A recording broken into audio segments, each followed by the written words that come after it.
সাংবাদিক বন্ধুরা এখানে এসেছেন, অত্যন্ত শ্রদ্ধা এবং বিনয়ের সাথে বলতে চাই, আপনাদের ভালো লাগে হুবহু আমাদের বক্তব্যটা দেবেন।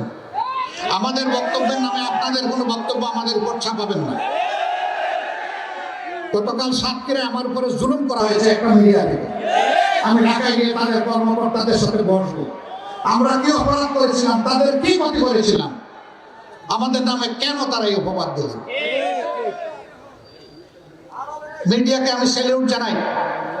আপনাদের দায়িত্ব হচ্ছে কালোকে কালো, সাদাকে সাদা বলা। আমার মধ্যে কোনো কালো থাকে আমাকে ছাড় দেবেন না, কিন্তু আমার সাদা পোশাক কেউ কালো করবেন না।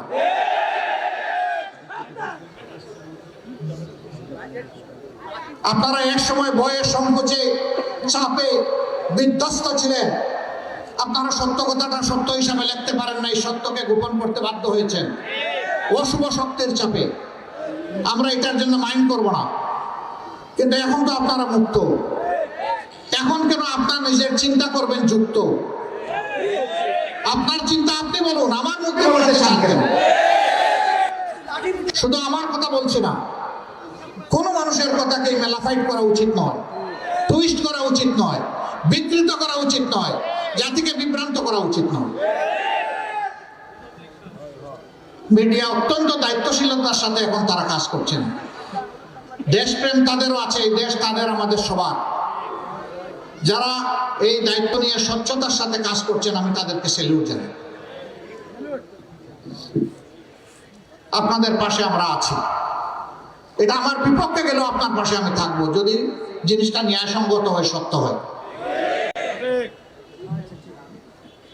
প্রিয় দেশবাসী,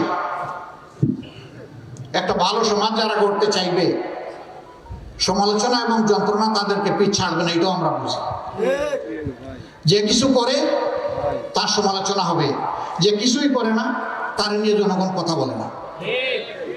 সমালোচনাকে আমরা এনকারেজ করি। সমালোচনা হোক গঠনমূলক, সমালোচনা হোক দেশপ্রেমের, সমালোচনা হোক জাতিকে সামনের দিকে এগিয়ে নেওয়া। ধাক্কা দিয়ে জাতিকে পেছনের দিকে ফেলে দেওয়া কোনো দেশপ্রেমিক মানুষের কাজ হতে পারে না। এটা মিডিয়ার না, সাধারণ মানুষের না। আমরা সমালোচনাকে ভয় পাই না, বরঞ্চ আমরা অভিনন্দন জানাই সেই সমালোচনা যা জাতির জন্য উপকার হয়। আমরা ওই সমালোচনাটা চাই। আমরা মিডিয়ার ভাইদের কাছে কৃতজ্ঞ, তারা তাদের পেশাগত দায়িত্বের কারণে এখানে এসেছে। আমরা দেশবাসী এবং আপনাদের ন্যায্য কাজে, দেশ গঠনের কাজে, দেশপ্রেমের কাজে আপনাদের সমর্থন চাই, দোয়া চাই, ভালোবাসা চাই, সাথে চাই, পাশে চাই। মেহরবানি করে আমাদের কথাগুলো আপনারা জাতি এবং বিশ্ববাসীর কাছে পৌঁছে দেবেন।